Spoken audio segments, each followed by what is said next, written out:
Hello Assam ವಲೈಕುಮ್, ನಮಸ್ಕಾರ ಎಲ್ಲರಿಗೂ. ಇವತ್ತು ಮಾಡೋಣ ಬೇಸನ್ ಕಾ ಹಲ್ವಾ. ಇದು ಕಡಲೆ ಹಿಟ್ಟಿಂದ ಮಾಡ್ತೀವಿ. ಇದನ್ನು ಫಸ್ಟ್ ನಾನು ಹೋಮ್ ಮೇಡ್ ಘೀ ತೊಗೊಂಡಿದ್ದೀನಿ. ಒಂದು 2 ಟೇಬಲ್ ಸ್ಪೂನ್ or ½ ಕಪ್ ಅಷ್ಟು. ಅದರಲ್ಲಿ ಒಂದು 3 ಪಾಟ್ಸ್ ಇಲೈಚಿ ಹಾಕ್ಕೊಂಡಿದ್ದೀನಿ. ಇದನ್ನು ಚೆನ್ನಾಗಿ ಹುರಿದ್ಮೇಲೆ ಇದರಲ್ಲಿ 1 ಕಪ್ ಅಷ್ಟು ಕಡಲೆ ಹಿಟ್ಟು ಹಾಕಿದ್ದೀನಿ. ಕಡಲೆ ಹಿಟ್ಟನ್ನ ಚೆನ್ನಾಗಿ ಘೀಯಲ್ಲಿ ಹುರ್ಕೋಬೇಕು.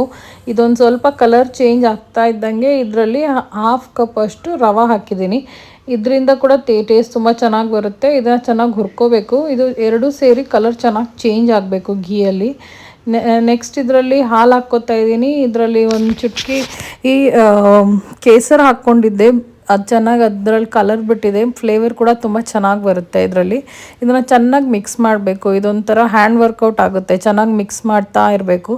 ಇದರಲ್ಲಿ ಮತ್ತು 1 ಕಪ್ ಅಷ್ಟು ಶುಗರ್ ಆ್ಯಡ್ ಮಾಡಿದ್ದೀನಿ. ಶುಗರ್ ನಾನೊಂದು ಸ್ವಲ್ಪ ಕಡಿಮೆನೇ ಆ್ಯಡ್ ಮಾಡ್ತೀನಿ. ನೀವು ಬೇಕಾದರೆ ಒಂದು ಸ್ವಲ್ಪ ಎಕ್ಸ್ಟ್ರಾ ಆ್ಯಡ್ ಮಾಡ್ಬೋದು. ಇದನ್ನು ನೋಡಿ, ಇದರಲ್ಲಿ ನೀರು ಚೆನ್ನಾಗಿ ಬಿಟ್ಕೊಳ್ಳುತ್ತೆ ಶುಗರ್ ಆ್ಯಡ್ ಮಾಡಿದ್ಮೇಲೆ.